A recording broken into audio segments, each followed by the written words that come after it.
कुंभ राशि षष्ठ बृहस्पति द्वितीय शनि रोग ऋण दुख शोक क्लेश मानसिक अवसाद संतुलित है आर्थिक क्षति आर्थिक ठकानी मूल्यवान पदार्थ नष्ट चौर भय ये सब जिन कुंभ राशि सब वर्गर व्यक्ति मैंने भोगे आय 5 टंका हेल्ले व्यय 25 टंका हे आपंकर अजथा खर्च बद खर्च परिवार खर्च बाहर वृद्धि पाइब जिते जहाँ टंका आप आय कर सी आप कम पड़ो एवं खर्च बाहर अतिश आप ऋणग्रस्त हे मनटा सब अशांत रही भल कथा जहाँ कहे शत्रु अजथा खर्च शत्रु वृद्धि रोग ऋण ये सब वृद्धि कर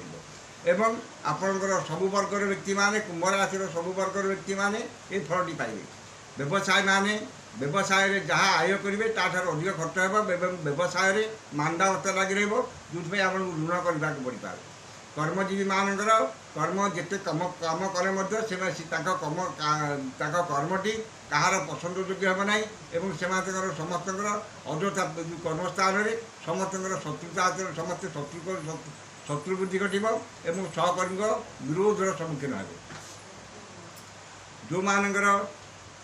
वैवाहिक आशायी मानकर षष्ठ आगुरी थे पंचम बृहस्पति ए षष्ठ बृहस्पति वैवाहिक कर्म विघ्न उपजो और से वैवाहिक कर्मटी बंद हो जापे कि मात्रा क्षति घटी पाए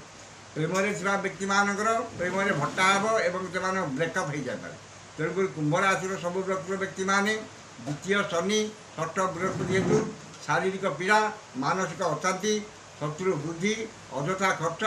रोग ऋण शत्रु संतुलित हे तेणुक से कुंभ राशि व्यक्ति माने बृहस्पति ब्रह्मदृष्टि किंबा जंत्र कवच धारण करूँ शनिंकर बाड़ीअला कि जंत्र कवच धारण कर मंत्र पढ़ु निश्चित भाव में दिन आप अवशिष्ट 4 मासटी आपंकर भलरे कटो।